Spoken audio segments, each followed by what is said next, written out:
नमस्कार दोस्तों, मैं सुमन स्वागत करती हूँ आपका अपने YouTube चैनल वेद क्लासेस पर।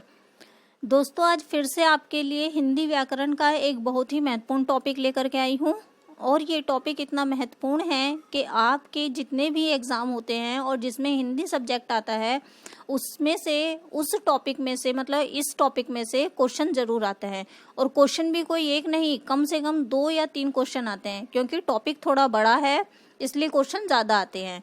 और मैं उम्मीद करूंगी कि आप इस टॉपिक को आज बहुत ही अच्छे से समझेंगे, बहुत अच्छे से ही इसे तैयार करेंगे, जिससे कि आपके आने वाले एग्जाम में आपका कोई भी प्रश्न गलत ना हो। तो चलते हैं अपने टॉपिक की ओर। समास दोस्तों बहुत इंपॉर्टेंट टॉपिक है, इसलिए फिर से कह रही हूँ कि ध्यान से समझिए, ध्यान से इसे समझने की कोशिश कीजिए। देखिए, 2 या 2 से अधिक सार्थक शब्दों के एक हो जाने को समास कहते हैं। दोस्तों, 2 या 2 से अधिक सार्थक शब्दों के एक हो जाने को हम समास कहते हैं। इस लाइन पर थोड़ा ध्यान दीजिए, क्योंकि अगर आपसे ये पूछ लिया जाए कि समास क्या होता है तो आपको 2 सार्थक शब्दों का मेल बताना है। लेकिन संधि हम बाद में करेंगे, लेकिन थोड़ा सा बता देती हूँ कि जो संधि होती है वो हमारा 2 वर्णों का मेल होती है, लेकिन जो समास होता है वो 2 सार्थक शब्दों का मेल होता है। ये जो इसमें फर्क है ये आपको याद रखना है कि जो संधि होती है वो 2 वर्णों का मेल है और जो समास है वो 2 सार्थक शब्दों का मेल है। देखिए, समास का शाब्दिक अर्थ होता है संक्षिप्त। दोस्तों, समास का जो शाब्दिक अर्थ होता है वो होता है संक्षिप्त, मतलब छोटा। हम किसी बड़ी चीज को छोटा कर रहे हैं, उसका मतलब होता है संक्षिप्त, बड़ी चीज को छोटा करके लिखना। देखिए, समास के 6 प्रकार होते हैं या समास 6 प्रकार के होते हैं। कौन कौन से होते हैं ये जान लेते हैं। सबसे पहला है हमारा अव्ययी भाव समास, दूसरा है तत्पुरुष समास, तीसरा है कर्मधारय समास, चौथा है द्विगु समास, पांचवा है द्वंद्व समास और छठा है बहुव्रीहि समास। दोस्तों, समास शुरू करने से पहले सबसे पहले ये कुछ शब्द हैं, इनके अर्थ को समझना बहुत ज़रूरी है, क्योंकि ये सारे ही शब्द जब आप समास पढ़ते हैं तो उनमें इस्तेमाल होते हैं। देखिए, सबसे पहला जो शब्द है इसमें है समस्त पद। समस्त पद किसे कहते हैं? समस्त पद वो होता है जो समास विधि से बना कोई नया शब्द होता है। देखिए, समास विधि से बना कोई नया शब्द या उन 2 सार्थक शब्दों के जैसा ही कोई शब्द जो बनता है उसे समस्त पद कहते हैं। दूसरा शब्द है पूर्व पद, मतलब पहला पद। अगला है उत्तर पद, मतलब दूसरा पद। और अगला है समास विग्रह, मतलब समस्त पद का विस्तृत रूप। देखिए, समस्त पद का विस्तृत रूप क्या होता है? समास विग्रह। और जो समास का अर्थ होता है वो होता है संक्षिप्त। अब चलते हैं अपने समास की ओर। देखें, अब सबसे पहले पढ़ेंगे पहला वाला समास जो था हमारा अव्ययी भाव समास। देखिए, जिस समास का पहला पद प्रधान होता है तथा इसका पूर्व पद अधिकतर उपसर्ग होता है। दोस्तों, यही इसकी पहचान है कि जो हमारा अव्ययी भाव समास होता है उसका जो पहला पद होता है वो हमेशा उपसर्ग होता है और प्रधान होता है, लेकिन जो इसका दूसरा शब्द होता है या दूसरा पद होता है वो हमारा क्या होता है? अव्यय। और दोस्तों, अव्यय मैंने आपको बताया था कि अव्यय वो शब्द होते हैं जो लिंग वचन काल के आधार पर कभी नहीं बदलते।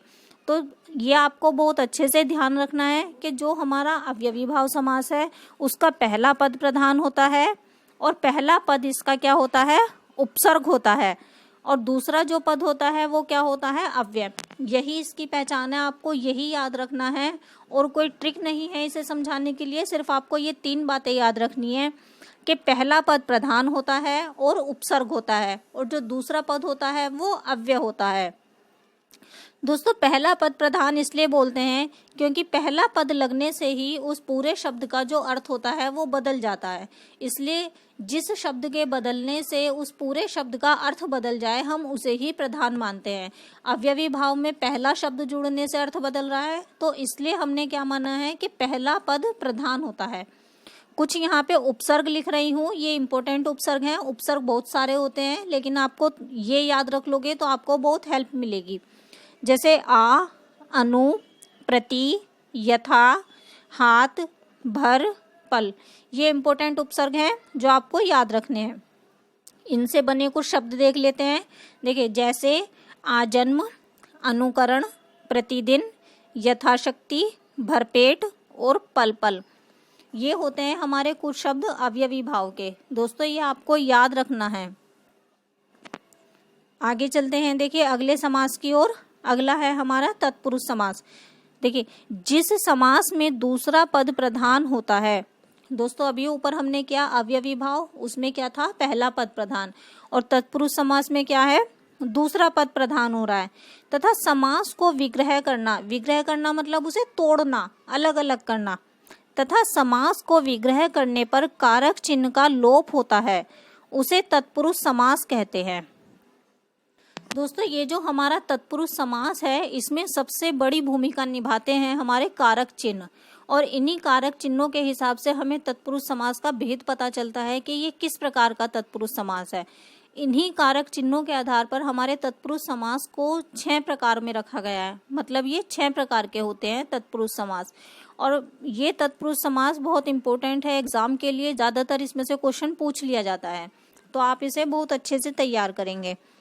देखिए, कारक के आधार पर तत्पुरुष समास के 6 भेद होते हैं। कौन कौन से होते हैं? देखिए, कर्म तत्पुरुष को का लोप होता है। दोस्तों, सबसे पहले तो आपको ये जो कारक चिन्ह होते हैं ये याद करने पड़ेंगे। आप इन्हें याद करिए, तभी आपको पता चलेगा कि कौन से तत्पुरुष समास में कौन से चिन्ह का लोप होता है। जैसे यहाँ पर है कर्म तत्पुरुष समास, तो इसमें किसका लोप हो रहा है? को का, क्योंकि कर्म कारक का जो चिन्ह होता है वो होता है को, इसलिए यहाँ पर किसका लोप है? को का।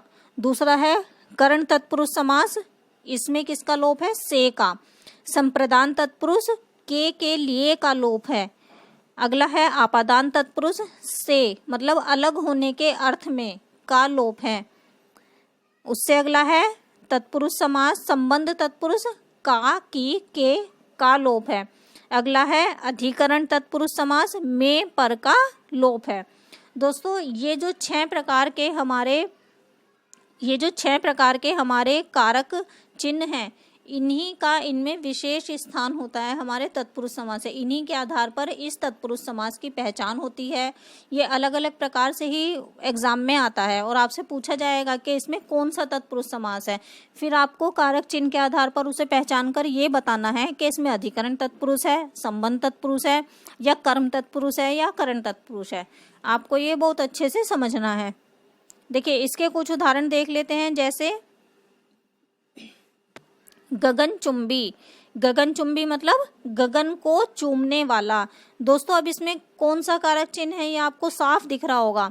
इसमें कारक चिन्ह है को। अगला है रोग से ग्रसित, मतलब रोग ग्रसित। रोग ग्रसित का मतलब क्या होता है? रोग से ग्रसित। कारक चिन्ह कौन सा है? से। अगला है प्रयोगशाला, प्रयोग के लिए शाला। कारक चिन्ह कौन सा है? के लिए। देखिए, इससे अगला है पाप मुक्त, पाप से मुक्त। पाप से मुक्त मतलब कोई चीज अलग हो रही है, ठीक है ना। कोई चीज क्या हो रही है? अलग हो रही है। हम पाप से अलग हो रहे हैं, तो उसमें कौन सा हुआ हमारा? आपादान तत्पुरुष समास। दोस्तों, कारक चिन्ह आपको जरूर याद करने पड़ेंगे इस चीज को समझने के लिए। देखिए, अगला है देश रक्षा, तो उसमें क्या आएगा? देश की रक्षा। उसके बाद है देशभक्ति, देश की भक्ति। अगला है वनवास, वन में वास। उससे अगला है जीव दया, जीवों पर दया।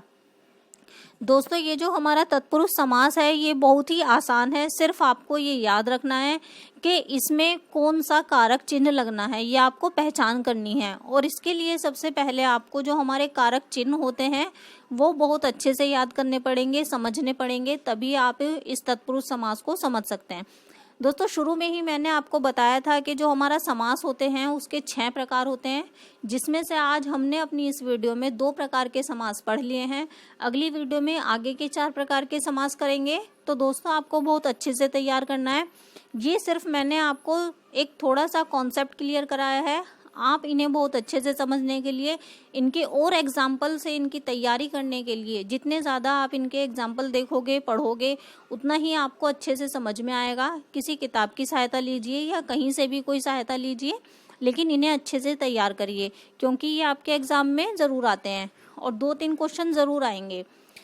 दोस्तों वीडियो अगर पसंद आई हो तो प्लीज़ लाइक कीजिए, शेयर कीजिए और हमारे चैनल को सब्सक्राइब कीजिए। धन्यवाद दोस्तों।